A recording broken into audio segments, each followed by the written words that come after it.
Taurus rising. How you doing, Taurus?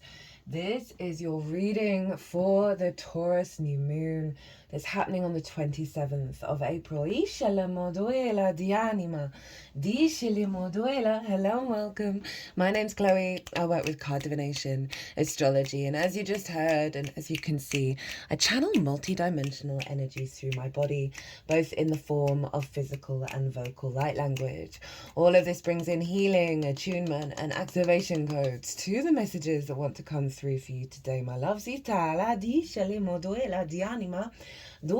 got this new moon in the sign of Taurus, in your sign, my loves. Now read for the rising signs. So for those of you who do not have Taurus in the first house, look to the house it does fall in your natal chart. Look to the themes of that house, and you want to apply those themes along with all the other meaning you've got going on in the sign of Taurus to the messages that are going to come through, because it's as if that Taurus energy, wherever it falls in your natal chart, has now energetically moved to the first house. So the astrology for the rising sign will always still link in. You've just got to add on your own natal chart meaning on top of it. As always, take what resonates, leave what doesn't. For example, I've got Taurus in the 10th house, so I'd apply the themes of the 10th, and I've got my north node there along with Black Moon Lilith, and so I'd bring all of that energy into the messages that are going to come through for you today. Well, I'd apply it to myself. That's just an example of how to work with this energy, as if you don't have Taurus in the first. I just had to pause for a second, Taurus, because I noticed that the Sri Yantra had fallen off the table, and that is the blending of the masculine and feminine in pure unity.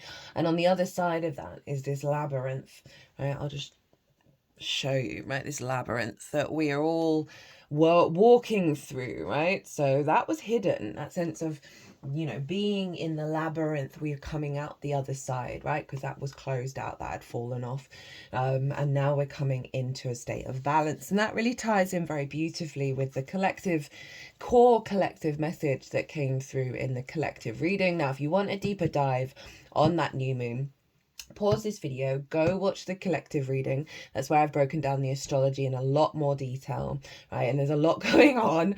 All the fixed signs are being activated. We've got a grand fixed cross, so I tap into the most integrated and expansive intention of that moon, pull collective tarot cards, channeled messages. So if maybe pause this video, go watch that, and then come back to this, because it'll just give you a deeper resonance and a deeper understanding of the sort of higher perspective and intention behind this moon that's going to unfold over the next 6 months leading up to your full moon in Scorpio season. But the main message that came through, and it's the one that I'm going to be pulling cards on for us today, is that this new moon is activating a new divine blueprint, right, in our physical vessel, in our 3D manifestation of self, in our body, in our senses, a whole recalibration of the physical 3D experience, the vessel, from all the work that we've been doing, right, from all this clearing work, all this big karmic shifting that's been going on. Is such an incredibly profound time in terms of the astrology regulars. You know, I've been banging on about the work that we do on the soul retrieval this year is going to be worth the payoff, right? And by soul retrieval, I mean clearing the conditioning, clearing the denser frequencies, and really getting to the truth of our true frequency. And that follows off the back of the Libra full moon that was really activating our power of standing in our truth, right, and being able to communicate our truth from a place of non-scarcity that is allowing more experiences and timelines to open up, right, to this higher vibrational level. And that sort of, you know, that was a Venus moon as well. This is a Venus moon, and it's in the sign of Taurus. The moon is exalted, so there's a real sense of an activation of building, having been pulled apart. We're being pulled apart at the moment. This moon is activating the blueprint that we're then building with. So we're going to get one card on the blueprint right? We're going to get one card on the blueprint, as well as a card on how to work with that energy over the next 6 months, as well as a couple of oracle cards at the end. So we're not, I'm trying to keep these short. I've got a very, like, an insane week this week, so I really wanted to get these out, as many of these out before the new moon itself. So we're keeping it short. So my lovely Taurus risings, where is this happening, this new moon? As I said, the moon is exalted in your sign, right? She's really powerful. All the energies of her frequency, right? Whether your needs are being met, how do we give and receive nourishment, your intuition, your emotional body, they're all being raised up by the vision of the sun, right? The clarity of the sun, and setting new intentions around the amplification of the moon in her power. And this is happening in your first house, your house of self, how you embody yourself in your actions and your deeds, right? Excuse me. I gotta pause. There's a real big throat chakra stuff coming out. Oh wow, that came over. All of a sudden, Taurus, you rule the throat, so that's not surprising that we're getting some clearing here. The throat is the gateway to the integration of the multidimensional sphere. The more that we honor our own truth and our own voice, still there, Isha. Still there, Isha limodo fala dianima. Ooh, okay, Isha limoyana. So in your first house of your embodiment of self, right? It's your body, your character, your sense of self. It's the lens in which you take action, and through your actions and your deeds. It's your navigator, right? The first house, it's that frequency in which you're showing at a very primal level in your embodiment of self. So you've got a big new rebirth moon, right? Rebirth moon of this divine blueprint. Now, I talked about how the main energy going on is all the fixed signs are being activated, right? And so we've got Pluto over in your 10th. Right,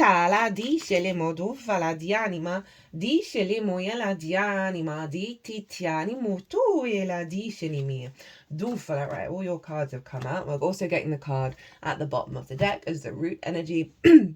So we got Pluto up in your 10th, recalibrating your rooted power. Oh God, I'm gonna have to pause again. That's really stuck in the throat. Sorry, Taurus.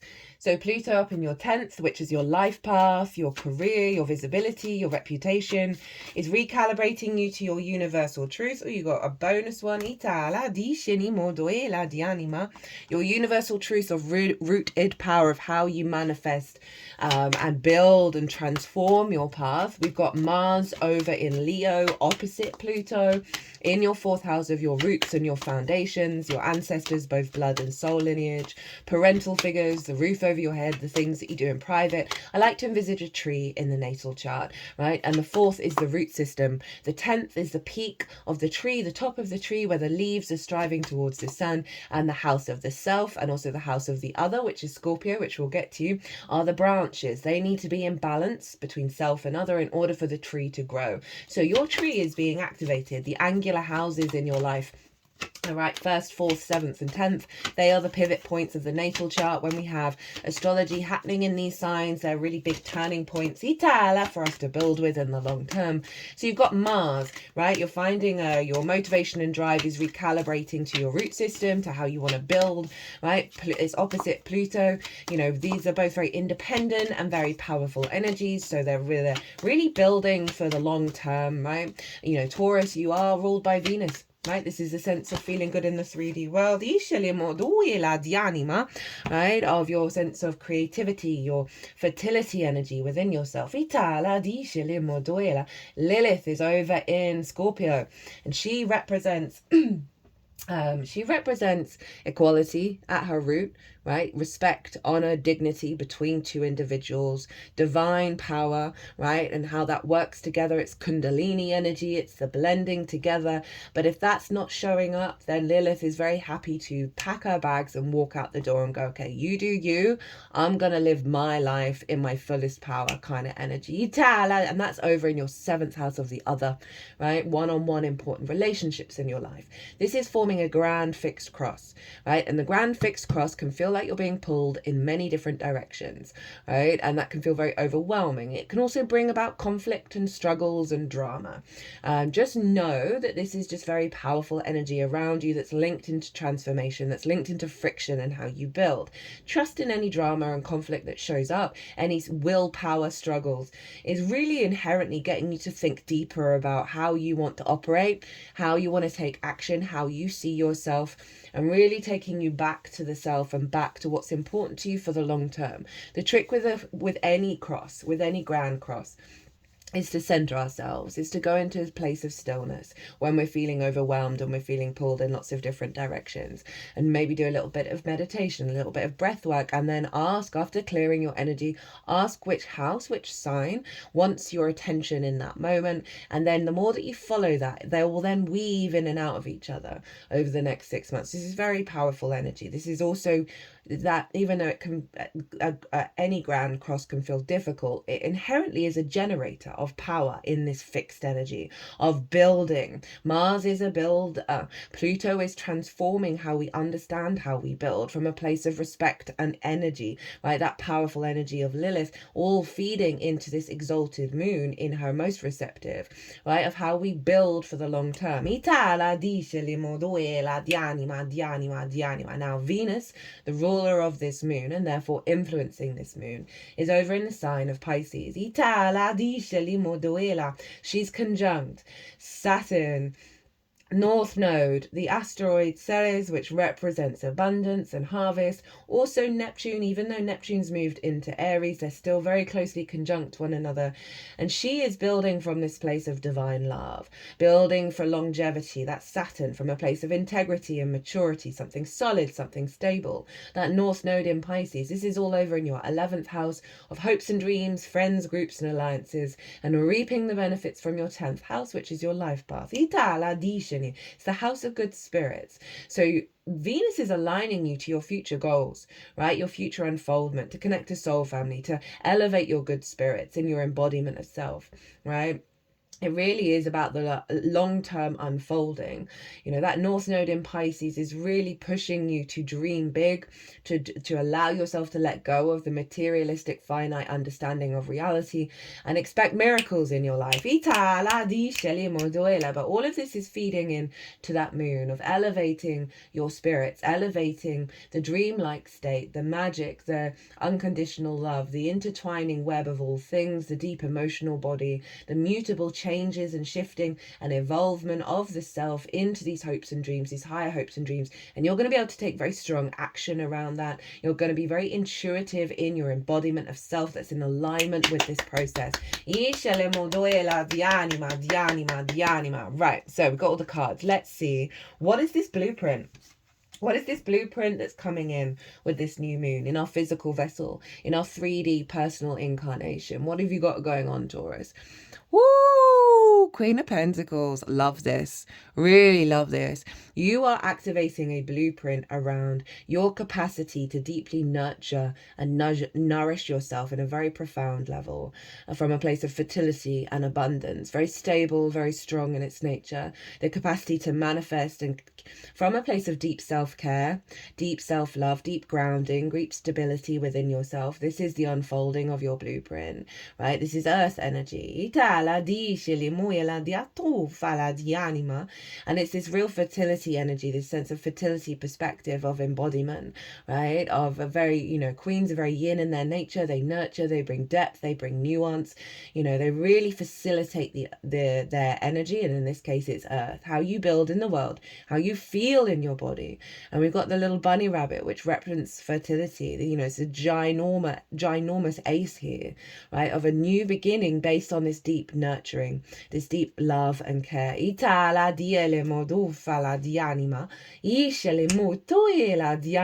Right, how to work with this energy, right? What the universe is saying, hey, this might be a good idea for you to channel this energy over the next 6 months in how you see yourself, right? How you embody yourself. We got the Page of Swords. Oh, my timeline cruncher, right? The sort of the great facilitator of everything all at once. In the hyper, zoomed out perspective, because the page is looking to the past, but it's in the moment and it's with the momentum of moving forwards. And so with this new blueprint, right, as I said, the work that we do this year, we're in a year 9, it's the year of the wood snake, right? We're clearing out so much clutter, we're letting go of so many old paradigms. So even though this is bringing in a new blueprint, it's going to bring to the surface a lot of things that are linked into our past ways of understanding, our past ways of perceiving. But with this showing up, it's wanting you to be really objective about it, right? And realize, okay, this is coming to the surface in order for me to understand and have the clarity of information and perspective of who I want to be now, right? And how that takes me moving forwards. So it really is saying, when these things come up, give yourself the space to reflect on it and find a deeper nug of wisdom, right? And underneath perhaps the difficulties and the struggles, and realize you're not in that space anymore because you're energetically, your perspective is moving forwards. But it does require a little bit of reflection on what you want to feel now, not the old ways, but how you want to feel now, and really strengthen that.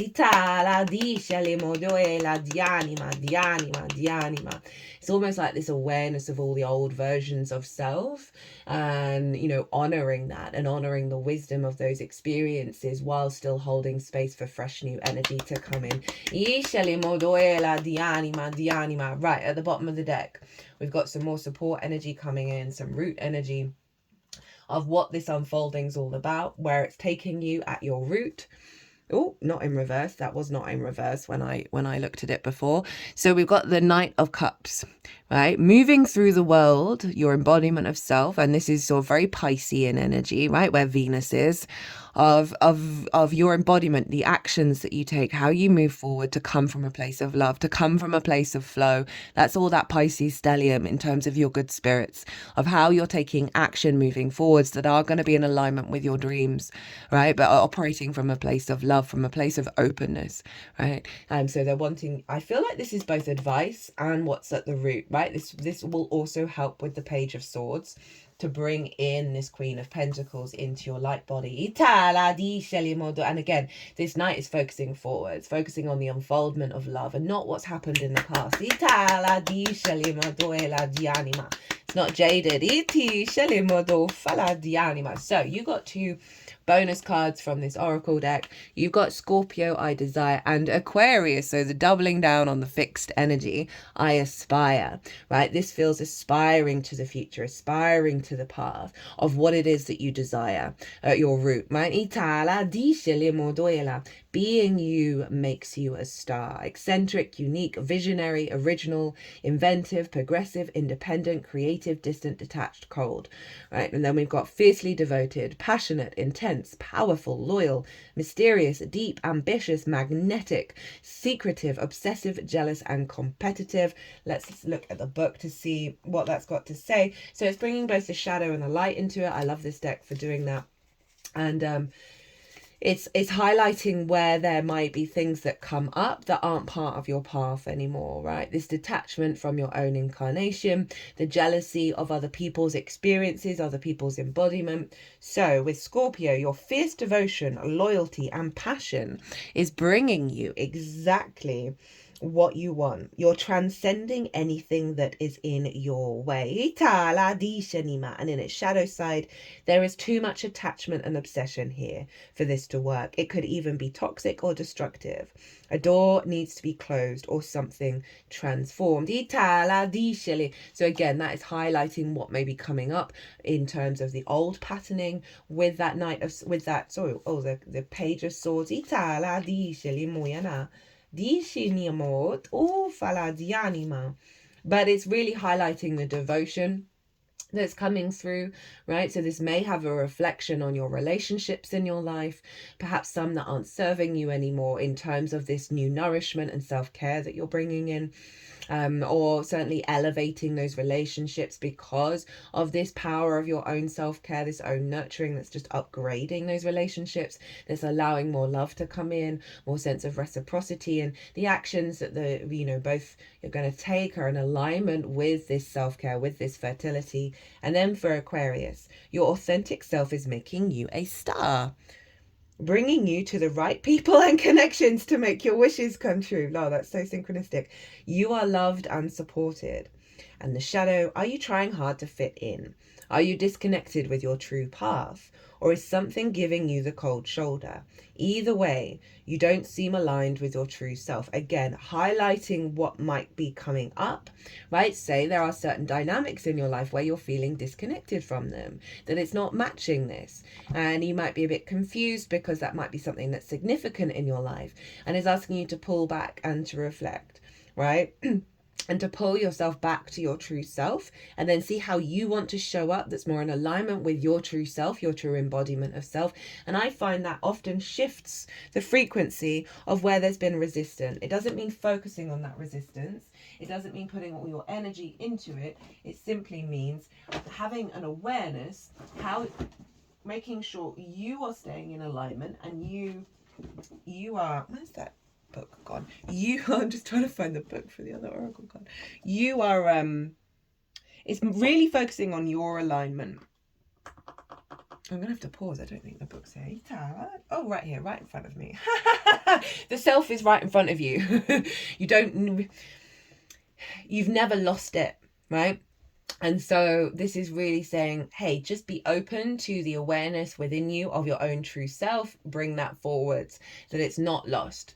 Right, it's not been distorted, but so often, as I said, when I find that I then start, even if I'm going through a difficult situation, difficult relationship dynamic, and I might be frustrated of like, well, why is there this block here? Why is there just sort of things aren't working? And then I'll pull back into myself and realize, oh, in that process, I stopped showing up truly how I wanted to be. Right, and it's not saying that it's all on you, but these are the things that we can change. That it was then meant that because I let go of control and I really surrendered and came back to myself and allowed the free flowing of myself, the undulating unfoldment of the self, it would even mean that relationship would fall away and that would feel really good, right? And not feel like, oh shit, have I lost something? Should I have done this, that, or anything?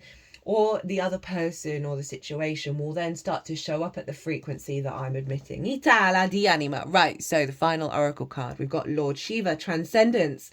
Then we get that word. Itala di shilimodo. Rise up, honor your inner force. Lol, you can't make it up. Steps are being given. Dance with the universe. Ooh, I like that with the Knight of Cups. Shiva is one of India's trinity of male god figures. He's depicted wearing a cobra around his neck, representing his capacity to tame fear or the ego. Surrounded by stars, showing his connection to the cosmos and holding a trident, acknowledging the three aspects of the divine masculine power in India: creator, preserver, and destroyer. He is known as the destroyer because of his warrior-like energy and ability to destroy fear. He is a facet of the divine father energy and offers paternal protection, support, and guidance. He is also acknowledged as the cosmic dancer because he helps us coordinate the interaction between Earth and the cosmos. He has the capacity to help us move beyond the fear of failure and into clarity and connection. Ooh! Lord Shiva is with you right now to awaken your sense of connection to life itself. You are moving through a deep transition and things will be clear from this point. You will know exactly what you need to do and where you need to be. This is a powerful time, as you will transcend the limitations that others have set for you. It is time of innovation,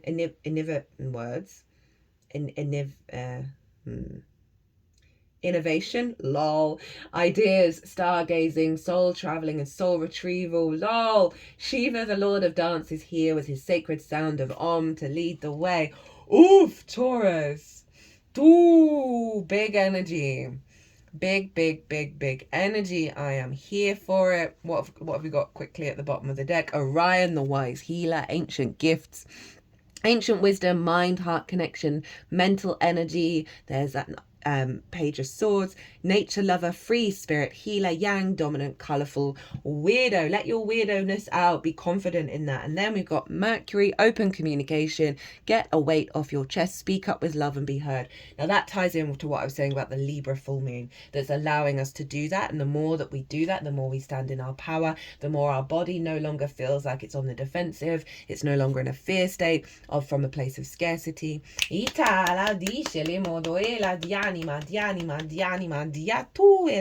feel like this is opening up the channels within yourself.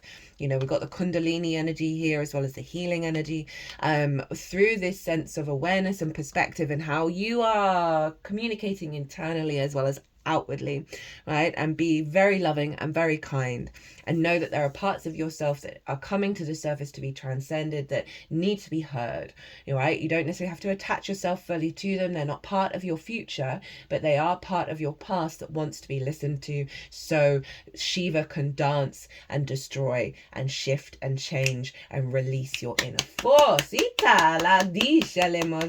Well, Taurus, I'm going to leave it there. I hope you enjoyed this reading. I hope it resonated. It was an honor and a privilege to read for you, my loves, as always. If you want a personal reading, my website is everywhere, or email me directly. Taurus, be good to yourselves, be good to those around you, safe travels, and be well until we meet again.